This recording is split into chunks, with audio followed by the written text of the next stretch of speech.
Good afternoon. Thanks for being here. I'm State Representative Drew McEwen. Appreciate the opportunity to speak with you guys. I'm not going to make a lot of comments. I'd rather hear from you what your concerns are. We just got done with our first floor session where we have to pass the bills of the House of Origin. So all the House bills that cleared committee went to a floor vote these past couple of weeks. We just got done with that earlier this past week. And so now we go back into committee hearings to hear Senate bills that cleared the Senate and are now referred to the House. So we'll be doing that work for the next few weeks, and then we go back on the floor and vote those Senate bills off, and somewhere in there, hopefully there's a grand bargain and the budget gets done and we get out of there on, I forget what the actual date is, but it's the end of April. So this is our long session, 105 days. There's a couple items that I want to point out real quick that I've been working on. Yesterday in the Finance Committee, this is legislation I've been working on for well over a year. It's a massive overhaul and reform of our B&O tax system, which is the tax that's levied on businesses. We got a long ways to go to completing that, but the biggest point that I want to take out of that is that it's revenue neutral, but we eliminate the B&O tax for 285,000 businesses in this state. If you have a business that grosses $500,000 or less, you would no longer pay the B&O tax. And then for businesses above that, you have one of three deductions, and that'd be the cost of goods sold, 30% of revenue, or employee compensation. I believe this is a good reform measure. It eliminates the litany. Right now we have 50 classifications, 10 different rates, and 120 exemptions. And this narrows that all down to everything being less than 5. I believe this is good reform. We've got a lot of work to do, and I'm going to need to do a lot of that work with others on from both sides of the aisles. But that's one of the key pieces I've done. Bills that I have that have cleared the House this floor session. We had some slight reform that we did on L&I, nothing earth-shattering there, but changes some structure in the way they do some of their accounting. It allows to make sure that the money is there. When we pay a permit fee for an inspection that's done by them, that money is actually there for them to go and do the inspection, which sometimes can be a year later. That passed overwhelmingly in the House. Another reform measure that had passed was relating to contractor registration. And real quickly, in a nutshell, if you bought a piece of property that you were going to turn around and sell, you're going to flip it, whether that's a year or 2 years, whatever the case is, and you decide that you're going to do some of the renovations yourself, such as carpeting and painting, doesn't it make sense you can just do that? Well, under current law, you can't. You have to get licensed, bonded, registered with L&I in order to do that. And they've actually started to enforce this. So I did legislation to exempt you from having to license and bond yourself for doing work on property you own. That passed overwhelmingly in the House as well. And I'm drawing a mental blank. Help me, what was the third one? Third bill. There's an elevator bill. That I talked about. The disability employment. That came from the constituent here. So and both Dan and I sponsored together disability employment reports. A state agency that employs 100 people or more under this legislation, is passed unanimously off the House, would be required on an annual basis to report the number of job openings that are available to people with disabilities. This isn't any kind of affirmative action dictating that they must hire a certain individual, but what it says is they got to make available that information to people with disabilities, that these are jobs that they can apply for. This was actually passed out of the House last year. Very overwhelmingly, and just ran out of time to get it through the Senate, but we got it through early on this time. And again, both Dan and I worked on that and passed unanimously out of the House. So those are the three pieces of legislation I primarily sponsored. I also just want to point out, Dan and I have worked hard to, I know a lot of you have the Senior Center foremost on your mind, and Dan especially has worked real hard making sure that we get that funding through the capital budget. That process isn't done yet, but together we've done a lot of work on that, and Dan's really worked hard making sure that comes to fruition. So with that, I want to turn it over to our Representative Griffey, let him speak on his end, and then we'll take questions and we'll go from there. Thanks, Drew.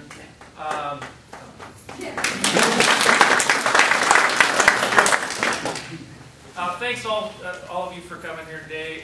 Most of you have followed me know that my road or journey to this position was a long and arduous one. So perseverance does pay off. It's been a very good legislative session. They say it's like drinking from a fire hose. It might be bigger than that, maybe a dam.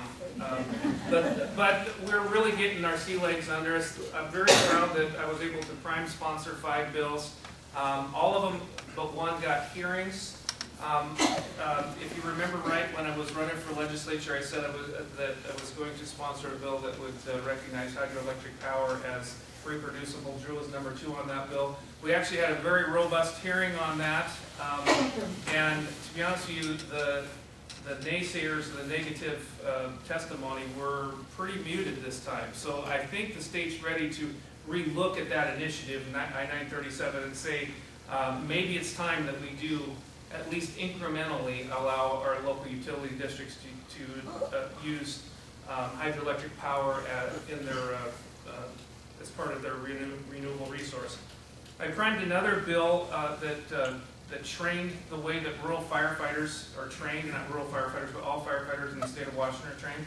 Some years ago, about 20 years ago, legislature passed a very small tax on every time you take out a fire insurance policy, and that tax is to level the playing field with how firefighters are trained. What this bill does is put all the total volunteer fire departments number 1 in line to get that training, because they have the hardest time to do the training. Then number 2, the combination departments, where you're a paid and volunteer department. And then number 3, if you're all paid, you're the last in line to get that. It was really important because some of the bigger fire departments would do a budget request for training, and then they would soak up all the money, and the rural departments would be left out. So what we're doing is we're saying that we want to level the playing field. All firefighters are going to have the same basic training, and we're going to start with those rural areas. The next bill, Ted Traskin is in the room here. He's a process server.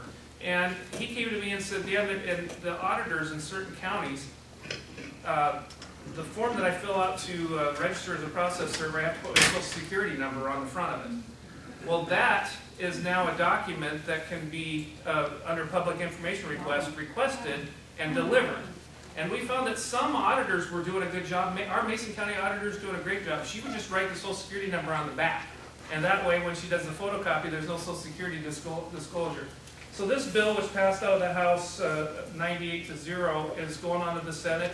It makes sense. We want to protect the identities of our process servers from identity theft. But one of the things we noticed, and this is one thing that we're finding out about legislation, is some auditors came to me again, we love that bill, but guess what? We released social security numbers for a lot of other people. This was shocking for me. I had no idea. I mean, I figured in this day of identity theft, we didn't do that. So I'm going to be writing a bill in the interim that requires that auditors release nobody's social security number. As a matter of fact, I want to go a little further to say let's do a study to see how we can get out of using social security numbers at all in the licensure. You don't really need to. And then I co-sponsored a bill that I was really happy to co-sponsor. This is a bipartisan bill. Representative Walkinshaw came to my office and said, Dad, I need help on a bill. You might understand it more because you're a professional firefighter. But he said, people that overdose on opioids right now in shelters, a lot of times they'll just end up dying because it takes too long to get response. But there is a medication that can easily be given to them, which is called Narcan.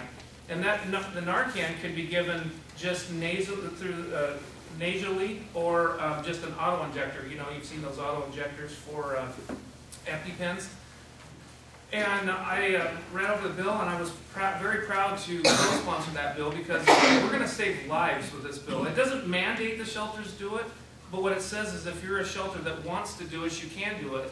And you know, this may be one of those things where we save somebody's life, and then they figure out, well, now I need to go to treatment. And it's way better to do that than the alternative. So I'm really proud of that bill.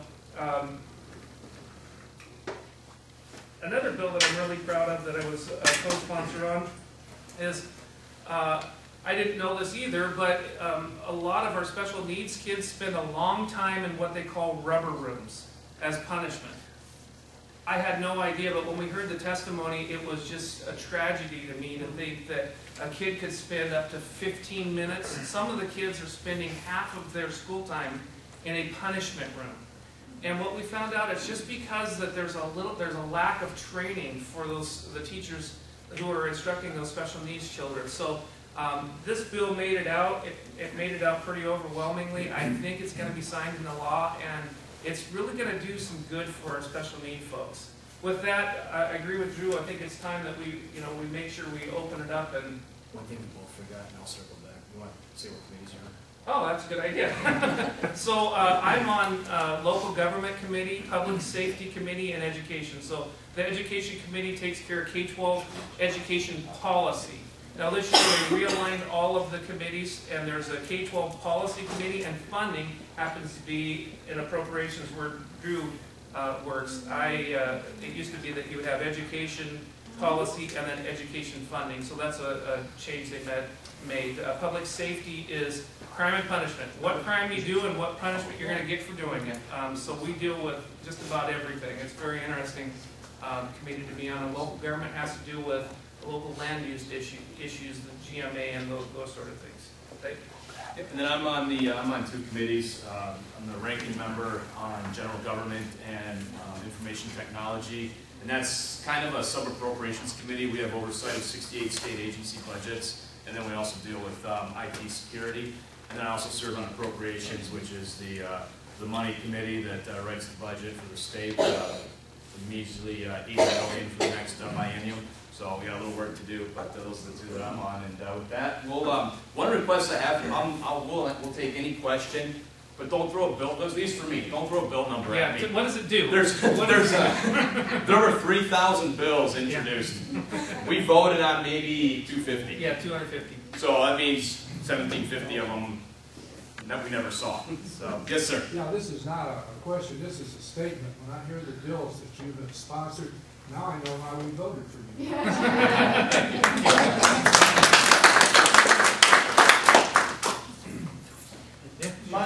My name's Rhodes Lockwood, and I've come down today from CBEC in order to thank both of you, particularly you, Representative McEwen, who was a co-sponsor of the Early Start bill.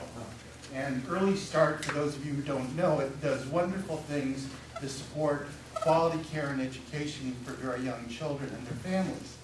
It also, however, has the potential to reduce costs for remedial education in the K-12 system, and frankly, for all of us who pay taxes, to be a bit of quality assurance in terms of the state is getting value for its money when it subsidizes the care of low-income children.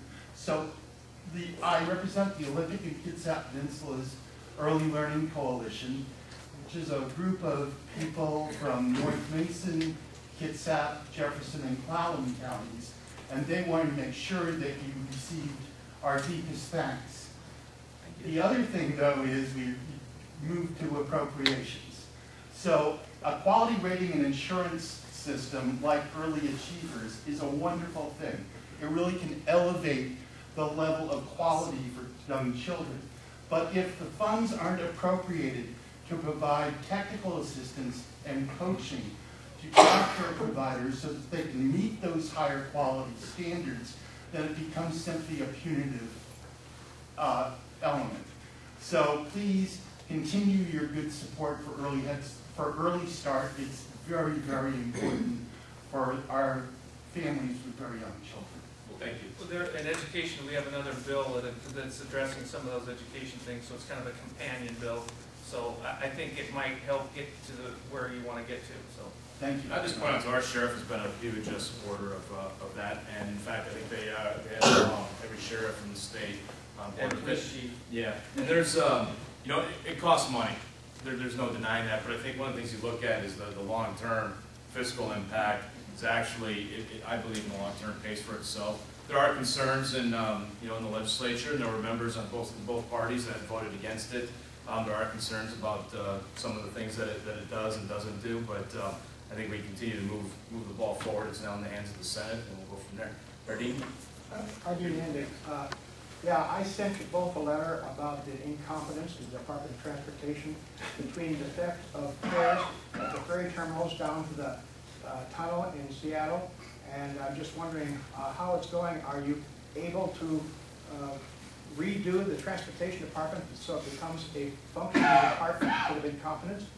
Well, since neither of us get to appoint the director of the DOT, we're a little limited, but we can do things legislatively in the Senate that, passed a fair number of reform bills that are addressing a lot of those things. To the Seattle Tunnel project specifically, though, I know that there's a lot of people that say, "Oh, just pull the plug and be done." Well, the problem is, and I'm not a transportation engineer, so I'm going to speak my language. We the panels that will support that tunnel, we own them. So we pull the plug on it. We own these panels. They're sitting there on the docks now, and there are cost overruns that are supposed to be picked up by the city of Seattle. And here's and I'm not defending the tunnel project. I think the thing has been a horrible disaster from the get-go. Having said that, one thing to keep in mind this is no different than if you hired an excavator to do work on your property and his machine broke down. He's got to fix his machine. And that's where we're at with the tunnel project. The owners of Big Bertha have to fix it. So Drew and I did pass quite a few reforms that I think are going to help transportation. Number one reform, I don't know why they didn't come out in two bills, but if it's an existing bridge infrastructure, let's say, and the bridge gets untenable, it's a critical piece of infrastructure. What we said is, you've already done the environmental impact study to build the thing. We're gonna reduce some of those studies and requirements, and we're just gonna let you rebuild it because we know what the impact is going to be, and we know how that's going to work. Well, we passed two separate bills to do it. One for DOT that lets DOT do that. One for the counties that let counties do that. The other thing we did for DOT is right-size building. This was a really good bill. I really like. It says that DOT routinely builds their projects 20 to 30% over build. And what we're finding out, if we right-size them and you do them about 105%, you're going to get the 50-year longevity of the project like we expect, but you're going to save $30 to $40 million, and building it, on the three projects that DOT did that they went to the right-sizing model, they actually are the ones trying to do this, so they're trying to reform from within, which I'm really proud of. So, and when it comes to the tunnel, they put together a three-person panel to arbitrate any dispute between the tunnel partners in Washington State, DOT, and the judgment that we heard from that came out that said we need to pay $16 to $20 million more. That was from an arbitrary panel, like an arbitration panel. That wasn't a court order or anything like that. And that had to do with DOT soil samples, and that they might have given the tunnel partners incorrect data about the soil samples. But I think we're kind of in the driver's seat in the House right now to get some transportation reforms through. The other thing I'd just like to add real quick on transportation, we all remember the Skagit River Bridge collapse in May of, the years run together now, May of 2013. Yep. Okay, when was the new bridge up and operational? Anybody know? It was December of 2013. Yeah. That's the standard we should have. And right now, DOT, their average time from conception to moving dirt is 10 years, not completion, to moving dirt. And they're proud of it. They're proud of it. It takes 10 years. And they spend 60% of their money on paper before doing anything. But that, to me, the Skagit River Bridge collapse, I always want to reiterate, it was not a structural failure. The truck hit the bridge and it broke. That's what happened. This notion that's out there that the bridge was structurally insufficient is not true. A truck hit it and it broke. Well, I'd like to. That came from the trucking companies that hit it. That's why it went fast. I'd also like to address another issue is we passed a transportation budget. The transportation budget and the transportation package, two different things. In the transportation budget, we resurface roads, we do small infrastructure projects, so we're taking care of maintenance in the transportation budget. Some of the media would have you believe that we're doing nothing in transportation at all if we don't pass an 11.7-cent gas tax. So that's not really the case. We are doing a lot of stuff in the transportation budget, and we need to separate the two, transportation package and transportation budget. Anyway, I guess this lady, and then you were next, sir. Go ahead. So, first of all, I'd like to say thank you, Representative McEwen, because when I write to you, I get an answer, and I always appreciate that. Which I have not written to you, so I can't do that. But a lot of other representatives don't, so thank you for that. Secondly, I want to talk about school funding, but I want to talk to you from the perspective of my personal interest. I am retired, obviously, and on a fixed income at this point. I never was rich. I don't have a lot of money to pay more taxes. My second interest, however, is I have 4 grandkids that I care deeply about. And I'm really concerned about the McCleary decision and what's going to happen as a result of that. The indication is there's about $4.5 billion shortfall in terms of meeting the first step in McCleary. And when you look at cutting additional state services, the money isn't there. When you look at adding sales tax or B&O tax or property tax, you're making our state tax system more regressive, which hurts people like all of us in this room. So I guess my question is, what kinds of new and more fair revenue sources are you looking at? And I'm hoping that you'll tell us that you'll come out with something that increases revenue by putting more of the burden on the people with more money. So, thanks for the question. I sort of a couple of things to that, and then I'll flip to you. But I had the first bill I introduced is actually the second bill of the entire session, and it's been blocked. It hasn't moved forward, but it's a key point, and that is it's to fund education first. It would require the state to adopt a separate education budget, just like we have a separate transportation budget, we have a separate capital budget, we have an operating budget. This would create strictly an education budget that we would be required to pass by March 31st of every year to the governor to sign. And it would make us do that portion of the budget first. It's roughly 45% of our total operating budget is what we put right now in K-12. But by doing that first, we take the dollars that are necessary to fully fund education, we do that first, and then we take care of the rest of the budget. I believe that that's a huge part of the solution. Further just to revenue, we right now have an 8.6% increase in state revenue. The governor's office, quite frankly, doesn't talk about that. They would have you believe we're in these draconian cuts and in the worst possible situation ever, and I just don't buy that. 8.6%.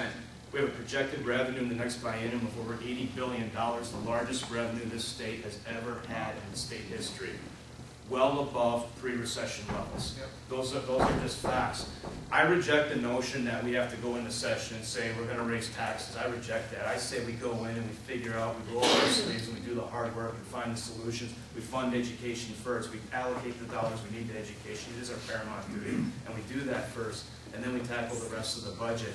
I think it's the easy way out to say, oh, we got to raise taxes. I think we neglect to look then deeper at some of the systemic issues that we have in our budget. I'm going to throw this out real quick. This is small potatoes in terms of $80 billion, but it just drives home the point. Again, having been on the general government committee, one of our smaller agencies had a line item in their budget request to move. The Department of Enterprise Services handles where offices are throughout the Capitol campus and everything. So one of our smaller agencies, the office they're in is getting defunct. They're going to move out of there. I don't have an issue with that. The request, how many people, somebody throw a number out. How much money do you think it should cost to move within the city of Olympia from one office building to another? Somebody pick a number. Oh. I was $180,000 start. I'll move for that. I know, I'll do the work. Yeah, we'll sign you up. But those are the kinds of things that, and nobody blinked an eye at. I said, hold on, wait a minute, what is this for? Now, in their defense, they are acquiring new furniture and things of that nature because what they have is outdated and said, okay, fine, so let's remove that out of the equation. Now it brought it down to it was something like 50 or 60,000. I've asked for further. Don't just give me what the number is. Tell me how you're coming up with that. And so suddenly we've saved, though, just by asking the question, we've saved well over 6 figures on it. And those are the kinds of things that when we just say, oh, we got to raise taxes, I think we miss looking deeper in it. And again, I admit, if we save $100,000 on one specific thing, is that going to change the total complexity of our budget? No. But how many more of those are there? And that is, and how pervasive is that attitude in Olympia right now? And has been for some time until we challenge those types of things. Dan? There's somebody before you, ma'am. I'm going to finish answering her question, then I'll go to you, sir. So, McCleary funding, it's very complicated. Number one, the school districts would like to see unfunded mandates removed from their burden. That reduces the $4 billion that you're talking about, in our estimation, down to about $2.1 billion. And what the Supreme Court wants to see is a plan. And what we've been working on in K-12 education, we're not working on the dollars, we're working on the plan. What gets you to the level that will satisfy the Supreme Court? And so we spend almost all of our time in education getting to the plan. And we're going to have, my ranking member, Chad Magendas, and the chairman of the committee is going to go brief the Supreme Court on what we've done on the policy side. And we believe the work on policy has gotten us to where we need to get. But the number one thing the schools tell us is we need you to reduce the unfunded mandates. Those cost us more than you just writing a check. You don't have to write as big a check as if you reduce the unfunded mandates. And we have a separate committee that's looking at the unfunded mandate problem and addressing that. Could you just give like 1 or 2 examples of what those might be? So the number of tests that we take in Washington State right now, we changed from I can't remember the test, but to the old Ohio test of assessment of, anyway, that test saved us about $50 million to administer. So by us coming up with a better model, it saved us a lot of money. The other thing is there's about 5 full-time FTEs, is what we call them, 5 employees in each school that have to report, put reports together for the state and then for the federal government. And what we're trying to do is figure out how we can come up to a different collection of data. Collection of data in the classroom level makes more sense. So if we have smart tests in the classroom where the data is collected, using technology, you don't have to have extra people compile that data. It goes into a database and then it's just sucked out into cyberspace, and people can grab it out. Those are the things we're looking at in the K-12 policy right now, is how can we reduce the total amount of money we're spending. So that's how we're addressing those issues. Sir. Hi, Tim Barnett from Shelton. You were talking about the DOT, and my neighbor came up and he had a scowl on his face, and he said that he just heard a story from his brother-in-law that worked for the DOT. And his brother-in-law was one of these engineers that you were just talking about. And the DOT was asked to reduce funding, so they wanted to reduce employees through retirement. So he opted for this retirement. And on a Friday, they had several of these people get an $800 retirement bonus and a party. They threw a party for these guys on Friday. But on a Monday, the next Monday, all these guys that were retired came back, and he was used the same desk that he was using on the Friday. And he came back as a consultant for twice the fee and wages that he was making as an employee. But anyway, he was off the books then. And so I kind of consider that fraud and deception. And I'd like to have that kind of thing stopped.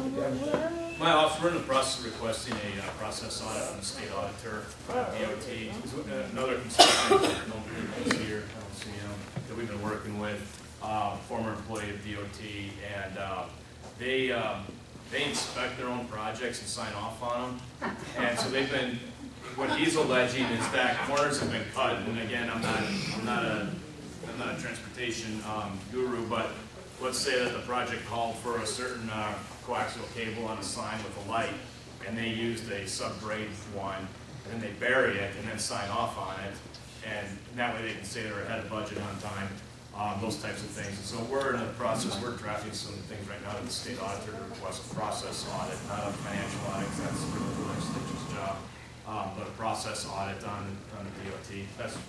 But your point is well taken. That's also an issue in higher education that we deal with. Tenured professors retiring and then coming back. They retire, they start to collect their state pension, and then they come back on as a visiting professor and collect essentially a state salary on top of the pension. And and this has become really a bipartisan issue that those types of practices should not occur, frankly. Well, actually, it cost them more money, it cost them twice the wages, but they were off the books, so it was cool. Yeah, just to answer your question, sir, mother retired from DOT engineering, and she said in 1992 she had one supervisor between her and the project engineer. When she retired in 2006, there were 12 levels of supervision between her and the project manager. That's really ridiculous. She was the only materials manager for this shed, so she managed all the materials that were expended in this for the projects for the Olympic region. There's a lot of projects going on there. She was able to do that job, but she had to have 12 bosses that tell her how to do it. So we are looking, so the good news is the Senate writes the transportation budget this year. It's coming over to us. We have a really good opportunity, Drew and I in the House, to start saying, hey, where can we get some efficiencies in DOT? Because this is, we have a chance to take their transportation budget and scramble it all up and send it back to them and say, hey, what do you think? And try to fix some of these inequities that we see. So thank you.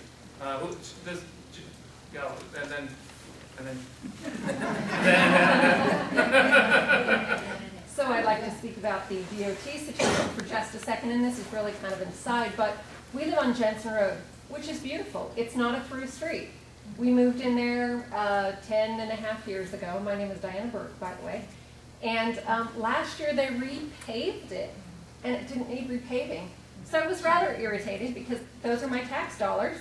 And I went to them and said, so why are you guys repaving this money? And I think they actually said, well, if we don't use the money in the budget, we'll lose it. That was Jensen Road's a county road? It is a county road. Yeah. So you went to, if you went to DOT, probably the wrong... I went to the crew. Oh, you did? Okay. So I So couldn't imagine them saying that, but I know that all roads in the county are on a resurfacing plan. Okay. And there's a certain time at which the roads need to be resurfaced. If they did it just because they willy-nilly needed to do it, I wouldn't support that. I believe in long event horizons that say this road it's got a 10-year lifespan on the surface or 5 years, and that here it gets resurfaced.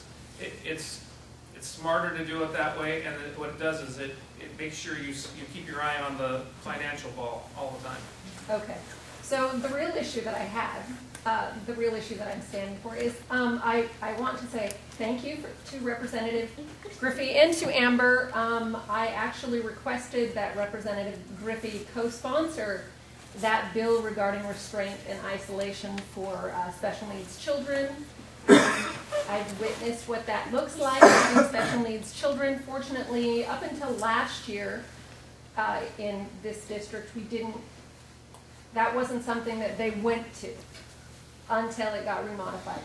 So knowing several families whose children have been so severely traumatized by restraint and seclusion that they can no longer go to school, I appreciate that support. That's great. Had so many happy families over that, so thank you for that. Drew voted out of off the floor, so. Awesome, thank you both. And so, in addition to that, and I don't know, this may be too local also, but this nice lady up here is talking about taxes and how our taxes are being raised for education. So, it kind of leads me to need to ask some questions. I know for us, again, here in our own district, our experience with our public school system was that we were in a position where we ended up having to file a due process against our school district. Would you sit up, please? Pardon me while I deal with my special needs child here. And so what ended up happening then was we filed suit and we had to hire an attorney for a couple of $100 an hour to then try to have conversation with our local school district. Again, you'll have to help me understand where your position comes in on this versus how we deal with this at this local district level. But it frustrated us repeatedly that the district was able to use our tax dollars to pay for their attorney who drove a Tesla. I don't know if you guys know what a Tesla is or how much they cost. Versus our attorney who drove an older pickup truck and was willing to graciously give us a discounted rate and drive down here from Seattle to help us out because he felt that we needed that. So it was constantly frustrating for us, and we ended up filing that due process because we discovered that, unfortunately, because I have two autism spectrum students, they didn't really know well in this district what to do with kids on the autism spectrum. And so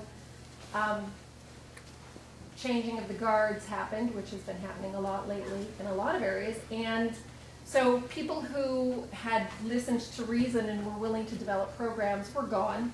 And then new people from large cities with huge budgets came in, and they decided that what had been implemented was no longer something they wanted to pay for. So that's how we ended up in due process. And then we ended up recognizing that we really were better off homeschooling our kids than continuing to watch the regressive behavior that occurred because our children were at the hands of people who didn't know what they were doing. So help me to understand how all this works together. Well, I'll tell you, it's kind of I'll try to extrapolate your question, but how did we get here? It used to be that we would take those with special needs and put them in a special school. They wouldn't be fully immersed. So we wrote a piece of legislation. It wasn't we, but it was a previous legislature wrote a piece of legislation that said we were going to full immerse them in the school setting. What the legislature failed to do is properly fund training for that, properly identify what the training needs for those kids, for those special need folks are, so the teachers' qualifications. So implementation has been all over the map pretty much because the legislature gave poor guidance. It just says, okay, schools, you're going to do something that you've never done before, now you're going to be full immersion, and go do it. And that's one of those unfunded mandates that we're talking about. It was kind of ridiculous. It was not pulled off very well. And what kind of breaks my heart a little bit is the parents are supposed to be kind of the guardian ad litem for their children.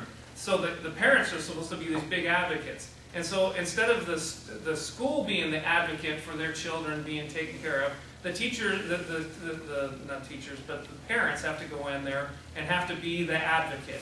And it's too bad that that's the case because, well, we shouldn't treat our kids, and especially our kids with special needs, that way. But the other thing is, well, I'll say the good news. I think there's some really good reform legislation from the piece of legislation you were talking about that I co-sponsored. There's lots of training components that come with it. That it's going to remove the parents from, the parents could then partner with the schools instead of being kind of their guardian ad litem instead, you know, and it shouldn't be that way, so thank you. We were back there and then yeah, one in the back and then up here and then you. And then so me? You next? All right. Yeah. So thanks for doing this, by the way. I'm Wes Martin from Griffey, and it's good to hear how lean our government is running. I really appreciate that as a business owner. You know, you had mentioned process audits, and I was just curious, what kind of teeth is in process audits, and if there is none, how can you add teeth to them? When the state auditor audits, say another state agency, there's a lot of teeth to it. They don't have the teeth though, and we're seeing this right now. And I don't want to get into this issue since it's outside of our purview or jurisdiction, but the welfare and sewer issue, and the auditor and the state auditor has been involved with that and has said, you know, what you're doing isn't working. But the state auditor doesn't have the ability to enforce anything on local jurisdiction, but on another state agency, yes. Okay. There is. So. Great. Yep. So those I could don't be know, effective. you know, I mean, I don't know if this would be something for further discussion off the top of my head, though. I don't know how much teeth you'd want to give the state auditor on a local jurisdiction. At the end of the day, you know, I'm a big advocate for local control. And that's something I'd be interested in talking to, but off the top of my head, I don't know that we want to give the state auditor the authority to come into a local jurisdiction and, yeah. You know. I think I was more interested in DOT and some of the other agencies that are hiring back retirees as consultants for double wages and all that kind of stuff. I mean, for me, quite frankly, it helps me decide what policy I want to sponsor. I mean, maybe I want to sponsor a bill that says you don't do this anymore because you're way out of wax in this one area. So it gives me a good snapshot of what's going on, and I think Drew would agree. It's kind of how, you know, that's how we kind of rein in the departments in the state. I'm Nancy Wisdom from Harston Island.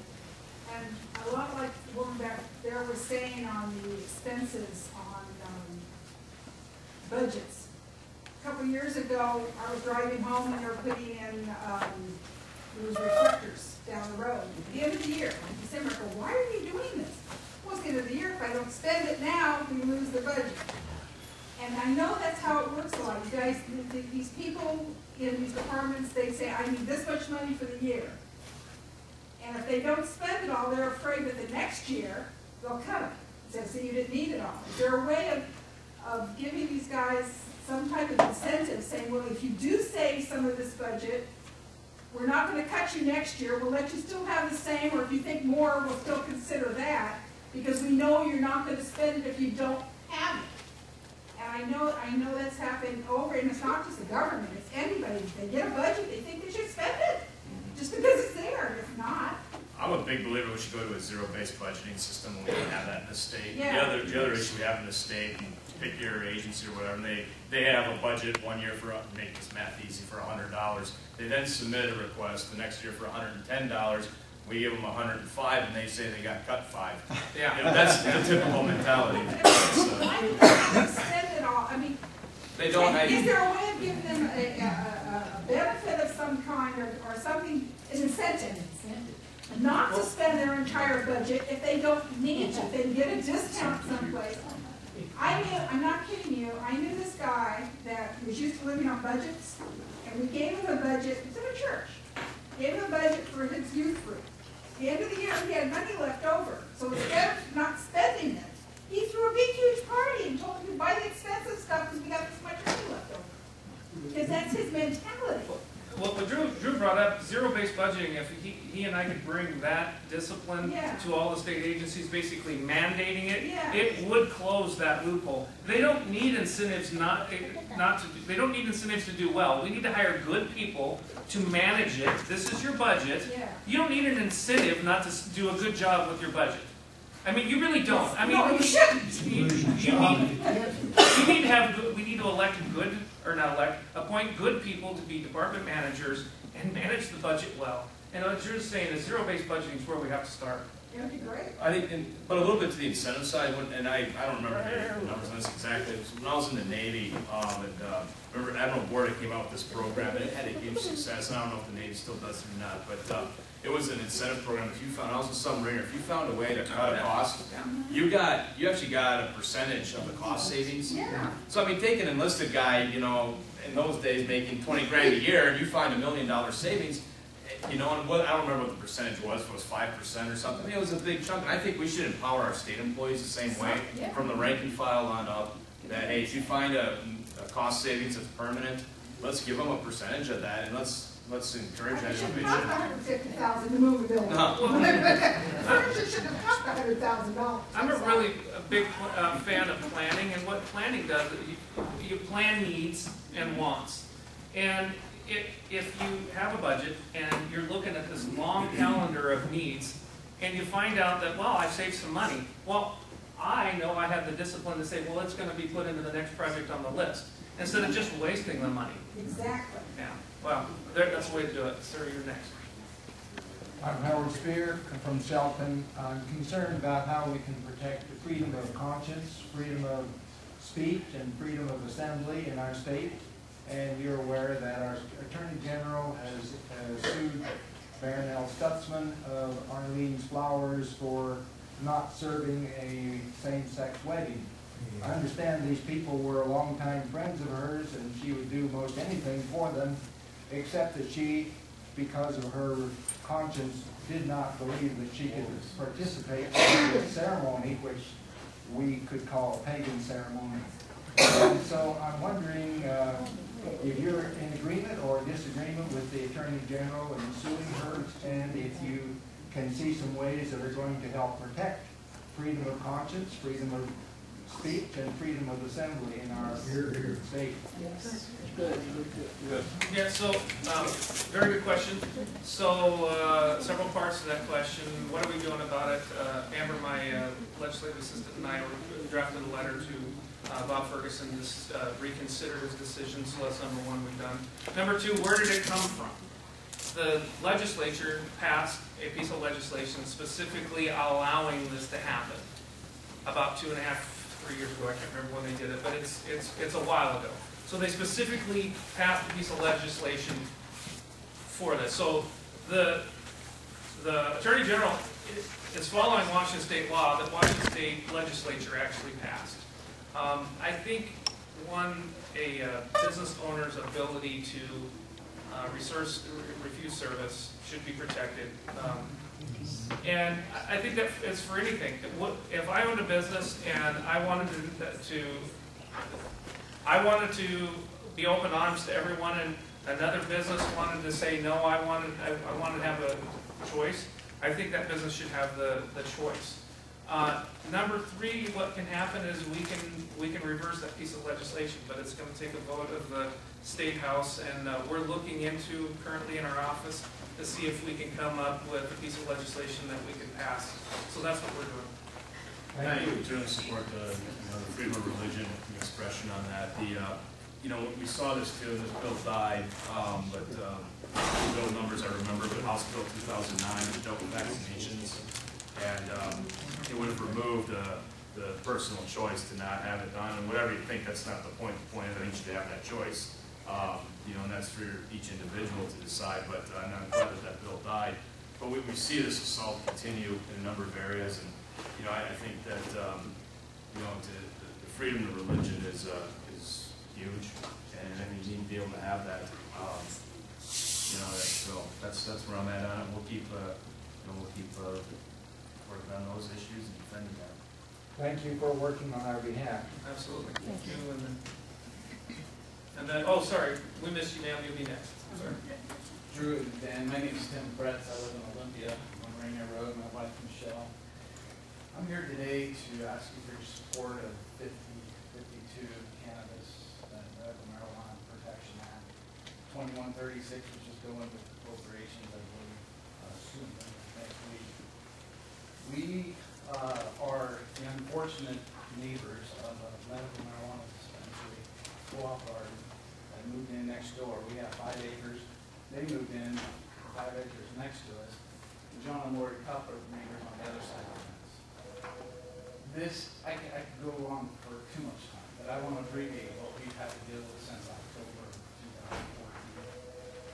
2014. A medical marijuana market every Saturday, 300 to 400 customers, 160 cars parked on the 5-acre lot, 30 medical marijuana vendors, a kid play area, a smoking lounge, live music, a massage parlor, and a dab bar, which I don't know if you know what that is, but it's smoking concentrated marijuana. So our co-op garden neighbor, who calls in $14,000 cash clear every Saturday, has invaded our neighborhood without a single permit from Thurston County.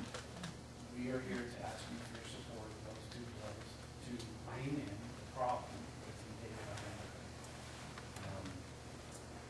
Also curious about your stance on this issue, but our attorney in Thurston County has forced them to stop at home. But right now, we drove by on the way here, drove by the Grange Hall and Blacklight Drainage with 250 cars in the parking lot there in the same operation. Our prosecuting attorney, Thurston County, helped stop this operation from taking over Thurston County Fairgrounds. Across the street from the Presbyterian Church, our county commissioners had to listen to the prosecuting attorney tell them that what they're doing is illegal and not allowing public property. Our issue is what they're doing right now on private property. So Amber and Josiah know as well. I testified 2 weeks ago supporting Senator Riverdale, and we from an active, learn more about marijuana than I ever known in my life. I can assure you the 4 of us are probably experts after 6 months of having this study. Just curious your position and I make your support. So I have not seen the bill yet. Sounds like it's coming my way, so I certainly will. And we have the contact info, and I'll get back to you on that. And there's been a multitude of issues in the whole marijuana sphere. One of them, which might be part of the issue here, is that the state hasn't allowed the money to go back to local communities, to local municipalities for enforcement. And so the money isn't there for the local jurisdictions to enforce it. So that's one issue that might be playing into that a little bit. But then also, when the initiative passed, again, wherever you think of it, it's current law, legalizing recreational marijuana. There's been an effort at the state level to bring the medical marijuana under the recreational law, and there's a huge opposition to that. And I think there's a number of valid concerns there. So where I'm at, I think we need to find the right balance there that allows for the medical use. But to me, what you're describing, they're doing it under the auspice of medical, but it sure sounds recreational. So that's a whole other. Yeah. With nobody to go in and regulate. The problem we have is when it first opened in October, we turned to the sheriff. He says, I can't do anything. The prosecuting attorney says it's a stand down on marijuana cases. I couldn't bring anything forward. Yeah. So they're waiting, our county was waiting for you to make legislation, and if it doesn't happen this year, I'm not sure what's going to happen. You see all the county municipalities coming up with their own rules, trying to bring it in, but these two bills are I think, fair. We're not against medical marijuana patients in any way. In fact, many of them we learn and listen to and understand and need it. It's helping them. They have rights. They need to be protected. But a co-op, a non-profit co-op garden like moving next door to us, is abusing the system and catering to the black market. They abusing the 10-patient co-op list. The law today says they can have 10 patients. Well, when number 11 walks in, they scratch off number 1. When number 12 walks in, they scratch off number 2. 13 walks in, they scratch off number 3, and they have thousands of names on a co-op garden. I will follow back up with you on this next week. I want to look at the side with it, and we'll make sure. I am, sorry, I gotta finish up here and then I'll go. So I am well briefed on your issue because, yes, Amber puts information in front of me all the time that you folks bring in, and I appreciate that. Have you been seen me in my office? You look really familiar. But anyway, a lot of people are coming in talking about the issue. There's a couple things that I think, there's some people thinking that we want to sponsor an amendment in there that says if it's really medical and you're really being treated for a medical condition, that you can go into legal dispensaries and then buy it at no tax. Because we don't tax medicine right now in Washington State, so there might be some tweaking of it. The bill got sent back over to the Senate after it was heard in the House, so it's got some work that yet to be done. There could be a floor amendment to make that happen. That way we can kind of meld the two groups together to say you got one legally,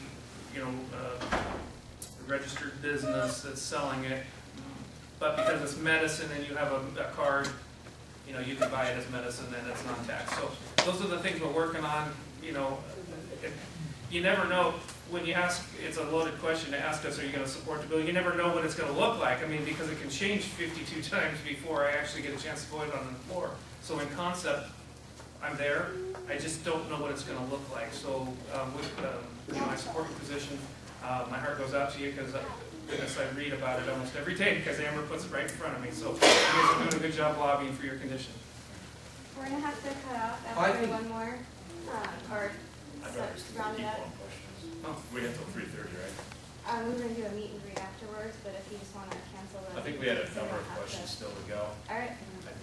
So we got to get out of here at 3:30, so if you guys want to go on that, we were going to do a meet and greet so you could just talk to us in person. So it's up to you guys. If you just want to go with the question and answers, we'll do that.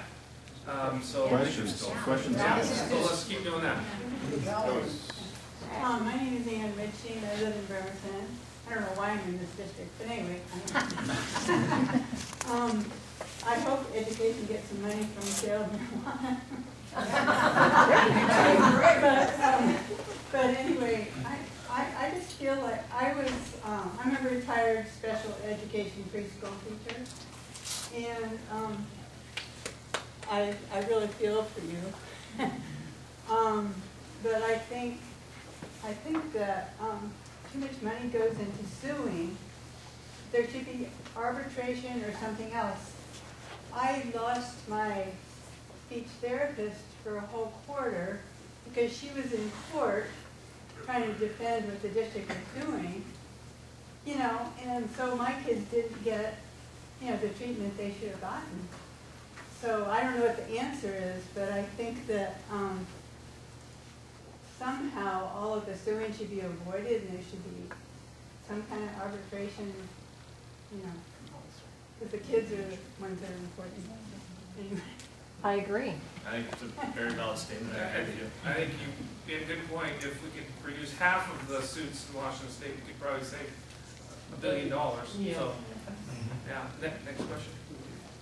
Just a comment, I taught school too, and they wanted to take the special ed's needs and put them all lumped together like you were talking earlier, and you know, I didn't really mind doing one-on-one education, but what it brought to me was 35 different individual lesson plans that I had to do every day. You know, and you didn't have any kind of assistance or anybody, and here, if you wanted to do individual teaching for the different needs of the levels of the students, it would just become overwhelming, right? And I can relate to what you were saying. Well, that's the other thing. We're moving Washington State to every child will have almost every child will have an individualized education plan. So, yeah, it is another mandate that we're putting on our schools. Yeah. Pat Tarzal. I was curious what your feelings are towards working with the opposition party now that they've lost control of the Senate. Has it made them a little easier to work with? I've been down there and witnessed over the last half dozen years. When they were in complete control, they were not very friendly to any suggestions coming out of the Republican side. Now, you in the House are still in the minority, but has that helped? I think, you know, relative, so I'm in my second term and looking back, you know, my experience of where we're at this point in the long session compared to in my first term, I think, you know, things are moving at a much better pace and in a much more workable pace. I personally, you know, you look at between the Senate and the House, and I personally think divided government's good. You know, when you take the Senate and the House plus the governor, we are as close to divided as you can get. You have the Democrats have one more seat than Republicans total in state government.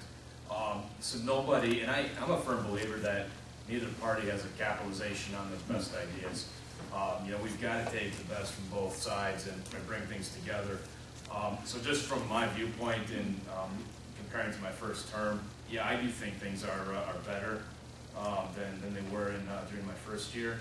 I think that there's more of a willingness on both sides of the aisle to you know, to reach across. It doesn't mean that always happens, but there's a, you know, take in the Senate, the Republicans could jam a bill through that's you know, exactly what they want, but guess what? It dies in the House, and conversely, in the House, the Democrats could take a bill and jam it through and have exactly what they want, and guess what's going to die in the Senate? So there's that great realization that, I think okay, that's what we want. Yeah, I agree. It is exactly. Yeah, you've got to figure out, okay, if there's something. That's what I think. You know, like the B&O reform I'm working on, it may or may not happen. But I think that there's a political climate to do massive reform, and I think it's when you're very closely divided, because it requires you to make concessions from both sides and take the ideas from both sides and work on those together. So that's my view on it at this juncture.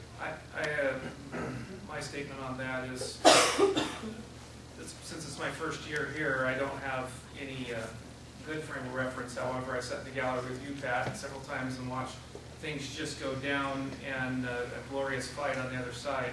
I'd have to say that I think that we are being more bipartisan, but what I'm trying to do is separate the issues, rural and urban. And what I'm trying to do is build some coalitions with some Democrats to understand that the things King County does don't always necessarily fit to what we do here and what we need here. it's a round peg and square hole sort of situation. So my approach is working with the Democrats in the rural communities and in the urban communities to understand the real problems. In King County, they just don't understand why you can't plan this, because we have 65 planners that can plan this. I mean, this is really easy, but you know, in most of the rural jurisdictions, we might have a planner or a part-time planner to get it done, and we have to do the same work product that they have to do with 65 employees.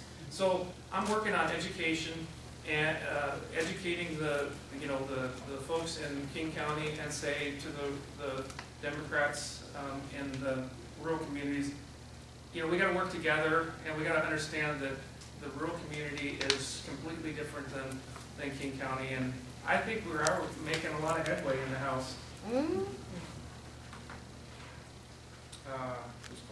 Yeah, and then we'll keep. Go ahead, MJ. Mary Jean Hrabacek, and I live in Shelton. I think that by and large we have a smart state workforce.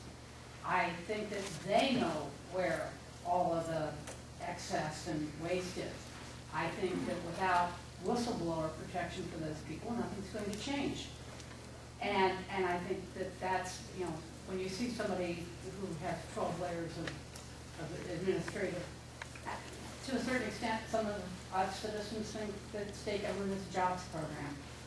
And when you particularly live in the Olympia area or around it, you realize that most of the people who benefit from state government, even the businesses, I mean, you know, it's generated as a result of state. But for real change to happen, the people within those organizations need to be able to have a voice and be able to say what they believe without repercussions to their position. And it might mean that, well, maybe they don't need 12 supervisors. But if they say it, the only person who's going to lose a job is probably them. Thank you. Yeah, I couldn't agree more. One of the disappointing things that I had expressed to me, and you know, when you're a new legislator, you get new legislator education, and they kind of teach you the process. It's quite a comprehensive process. But one of the staff that worked for the governor said, when you go to a department agency and you talk about how you can cut your budget or how you can streamline your budget, they're going to tell you the governor's got a proposal, that's the proposal we're going to go with. The disappointing thing is having that open dialogue with your legislators could establish that reform, but the governor's directive is you can't do that, and if you do, you will lose your job. And so that really, you know, that is something that I want to kind of break through. And the way I find I break through it, MJ, is exactly what you said. Is I talk to the people that are on lower levels instead of the upper levels of management, and they'll tell you exactly where the waste, fraud, and abuse are. So, you know, it's interesting. You know, the governor is required to release 2 budgets. You're aware of the budget process. So in the fall, before the legislature comes back, he has to do a book 1 budget, which is based on existing revenue, and he's got to can't speak. In the state of Washington, we're required to have a balanced budget. We're not like the federal government. We cannot spend more than what we're bringing in. That's one of the reasons sometimes we end up in special session, because we can't just appropriate and carry on like the federal government does. So he does a book 1 budget, which is based on the revenue right now with no changes, and then he has a book 2 budget. And that's essentially like the governor's wish list, and so has been practiced with this administration. It's a litany of new taxes and dramatic increases. But here's the interesting thing with the book 1 budget, where he had to use existing revenue and recognizing that more revenue needed to go into education. He mandated to agencies under that book 1 budget to come up with a 15% reduction across the board. I'm not a fan of doing across the board freezes, but for the purpose of that exercise, that's what he did. And said, okay, everybody do a 15% reduction. You know what? We have never, that book 1 budget where they went through that process and they put all these agencies through 15% reductions, it's never been presented to us in the legislature. It's only been the book 2 that has been. And I think that's wrong, so. Yeah, agreed. Your other question, on your B&O, is it going to be the same revenue collected, you think, or what's the... Yeah, it's projected to be revenue neutral within 0.03%, and that's based on nonpartisan analysis, and I didn't get into that model. I wanted that to be truly a separate nonpartisan function.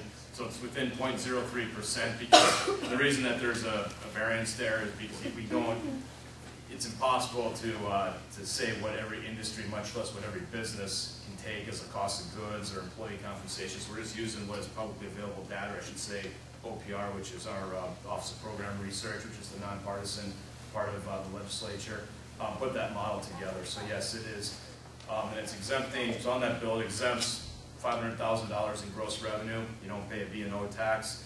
And how it becomes revenue neutral is because it's getting rid of the preferential rates and exemptions that are there, frankly, by industries that have had the money to lobby for those. Just in the last biennium, there were 85 bills introduced regarding the B&O, and it was to add in preferential treatment. You think it's actually going to pass, or is that? Well, so Reuben Carlisle, he's the chair of the Finance Committee. It was ironic. Last night I was at a basketball game with my son, and I was looking at this morning. The text messages that I had were my wife, my son who's sitting next to me, it's the age we live in, and Reuben Carlisle, and talking about that. And I think that there's a willingness, because he actually was working on a similar bill, and I just happened to have gotten mine done first, and we didn't realize the other one was working on kind of the same thing until about a week or 2 weeks into session. And there is an appetite on both sides of the aisle to recognize that there's a lot of inequities in the system right now and to fix it. So I think it has a better chance today than it did in the last 5-6 years of having serious comprehensive reform. And we'll see. I think it ends up, if it goes through, it'll be part of a grander bargain in the context of the entire state budget. And it still has work to do, because when you do massive reform, this is legislation we've had since 1932. And again, just in 2 years, 85 bills went through regarding B&O, so you can imagine how complicated this is. Whenever you do massive reform, and we went through 11 drafts on it, there are things you still miss. And so that's the biggest thing I stress. This is not a final product, but this is the starting point, and it's opening the box and seeing what's in there. Were you first, or were I don't remember who's ladies first. Yeah, ladies first. I want to thank both of you for representing us so well in Olympia. It's been a thrill having you in office there. And I would encourage you to continue to be vigilant in protecting our private property rights. To that end, on KMAS this past week, you mentioned a bill, Dan, about them wanting to regulate private septic owners, and I'd like to know more about that. So it didn't make it out, thank goodness. One of the powers that the minority party has is the power of the clock, and we were able to let that thing die on the power of the clock. But what it would do is set up another regulatory agency that would do what the counties are already doing, regulate your septic system. So the county, it would be a duplicate service. My guess is it would be highly regressive in punishing departments. So I'm glad we defeated it. So yes, it will be back. I would like to find out what kind of reforms are anticipated in the future. One of my things is the way they're wasting money in Olympia. Let me give you one example. There are 3 agencies with all the agency directors, all their offices, all their equipment that has one function. That's gambling. You have the Gambling Commission, the Horse Racing Commission, and the Lottery Commission. There are, I think there's 5 affirmative action commissions. If you take the Department of Health, you must have about 7 or 8 different health agencies. We need to have 2 things. First of all, we need to have sunset laws for many of these agencies so they just don't go on in perpetuity. And second of all, I think we need to get in and do some reform so that we can combine agencies, thereby saving the taxpayers money, or instead of raising our taxes, use that money for future needs instead of raising the taxes now. So what's the possibility, and I realize you can't do it this session, but what's the possibility of reform down long term? I think there's more and more willingness to go into those things. And this is speaking to the horse racing, the gambling, and the lottery commission. And just using this as an example, a lot of times these things get complicated by the very legislation that passes to allow for certain activities to occur. And there's a willing in Olympia. Nobody wants to tap the general fund for a specific program, and so typically what the mentality is, we'll create a fee or we'll take a there'll be a revenue source that'll support the agency that has to have the oversight. And a good example of that is like the Horse Racing Commission. They collect a fee based off those, and so that commission, in theory, is fully funded by the activity that it's overseen, just as the Gambling Commission is fully funded by the very activity it's overseen and not being a burden on the general fund through from general tax dollars.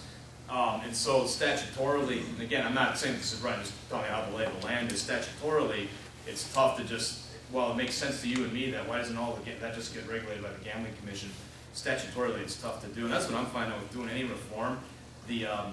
And you'll scare, pardon my language, you'll scare the hell out of people when you start tackling major reform because somebody's cheese is going to get moved.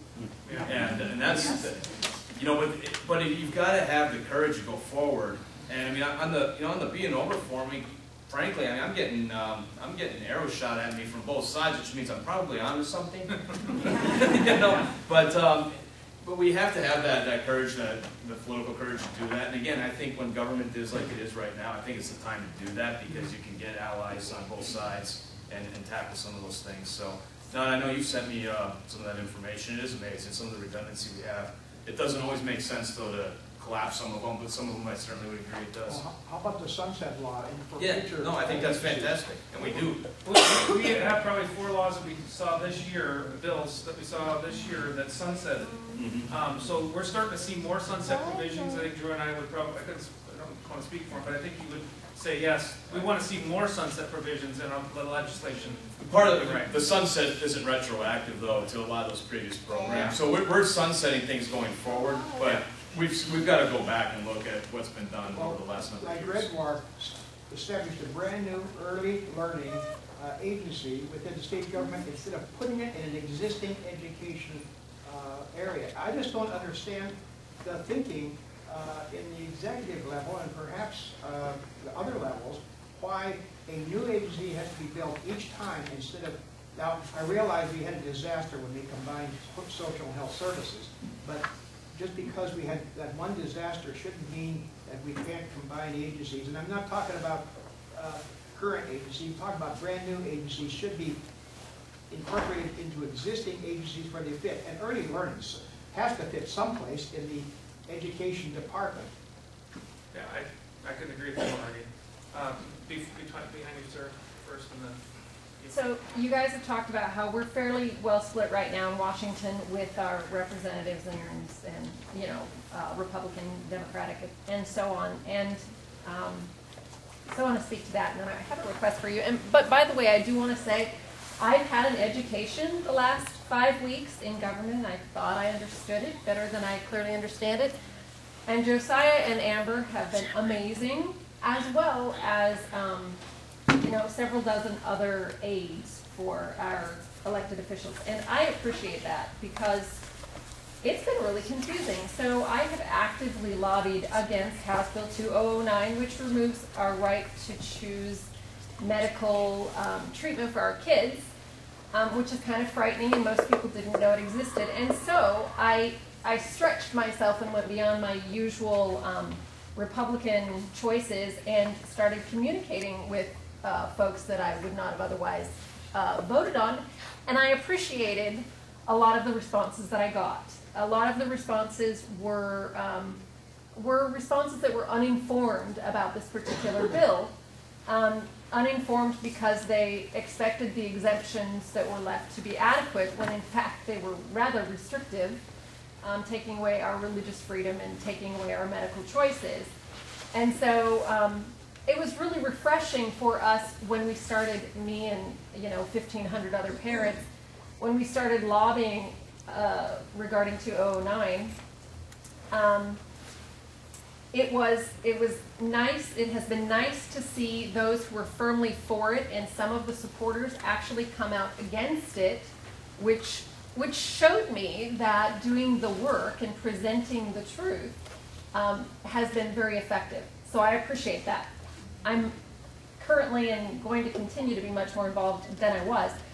With that said, we also had a particular elected official, not from our district, thank heaven, thank you guys for where you're at, who wrote me back regarding this bill, and he said, Dear Ms. Burke, you're right because I had written to him about our right to life, liberty, and the pursuit of happiness as a constitutional right, as we all understand it. And he said, your right to life, liberty, and the pursuit of happiness ends where the health and safety of my constituency begins. Mind you, I did forward this to every Republican. Not everyone in my district agrees with your right to impact their health and safety and the safety of their children. And he did thank me for writing and invited me to write again. And I assure you I have, and I will continue. However, I'm concerned about individuals like this. And with that said, I'm wondering if you gentlemen are aware of, have heard, caught wind of the initiative in Colorado that is the Parents' Bill of Rights. Have either of you gentlemen heard about the Parents' Bill of Rights? We've tried to pass a Parents' Bill of Rights in Washington State several times, and it's going to be something that keeps coming up. So yes, I've heard of it. I don't want to speak. I've heard of it, but I've also got 3,000 bills in the state of Washington. Right. So how do people like us help you folks with something like passing the Parents' Bill of Rights, which allows us to stay in control of our kids because they're our kids? You know, again, I didn't birth them to give them over to the state. They're my kids. So 2 of my bills this year was a constituent concern. We came in, we had a meeting in the office. We talked it over. We had a second meeting. We brought in our caucus staff to look over what it takes to write this law. And then we reached out to OPR staff, so we made sure the law fit within all of the other tentacles of laws. That's how you do it. You bring it to us, and we take a look at it and see if it's something we can support. Okay. We were next, and then, well, Leslie hasn't asked a question yet. If you don't mind waiting for the next. Joel's Law, the mental health. I heard that it did die, but that it might be put on the back of another bill, and that's where parents would be able to have. No, it passed the House. It's over in the Senate. That was like one of the first bills that passed the House. We passed that. It said on the radio yesterday that it did pass the Senate. There was another bill. There was another bill that was similar to Joel's Law that died. And I don't remember the bill number. It was 17 something or other, but there was a similar bill that you wouldn't have liked it. Yeah. Trust me, because I know you listening. Okay. I think but Joel's Law was like the third bill we did. It might have been signed by the governor already. I mean, it's It's on the radio yesterday that it didn't. Well, they used the wrong term. Good. Okay. And there's 2 Joel's laws as well. We've passed a Joel's Law about 12 years ago that talks about abandoning somebody in need. So this person was abandoned in about an inch of water. He was unconscious. He was beat. The people that beat him just abandoned him, but they went and checked on him several times, and he ended up drowning in that inch of water. And that was another Joel's Law. I don't know if you might want to share the one that did pass. I think people would be. Yeah, so in our state, in this particular instance, the gentleman's name, Joel, his parents knew that he had serious mental issues and that he was a threat not only to himself but to others. And they tried to get law enforcement to be able to do something to get him committed, and under our law, there was nothing that could be done. Subsequently, he took life and then was shot by police in that encounter. So what Joel's Law does is that it allows for an involuntary commitment to happen when that threat has become obvious, and under our, whether it's current or previous law, under the law at that time, we weren't able to do that. And I do think it's important because you have, mental health is a huge issue, as we've seen in our nation, and it's really a tragedy when people that can help aren't allowed to help. This corrected that. Well, the biggest thing with Joel's Law that it did is it allows the family members to contact the MHPs and get together. So, because what we find out is those with mental challenges can be perfect when they're talking to law enforcement, and then it can be absolutely out of control and shooting at things that don't exist the next minute. And what we need to do is have that evidence presented by their loved ones to add into that voluntary or involuntary commitment to make sure they get the help they need. So basically, when they're shooting at the things they don't see, law enforcement doesn't come in here and rightfully so say, I want to protect, my, law enforcement members, and they actually end up killing people that shouldn't be killed. Anyway, yeah. That's a good idea. Who hasn't asked a question that wanted to? maybe what we should do, so that if there's something that you want to talk to us individually on, or not in a group setting, we've still got. Yeah. Does that work? You guys want to do that? If there's somebody that hasn't asked something that you want to publicly, I'd say so. Well, thank you all for coming. Thank you so much, the senior center.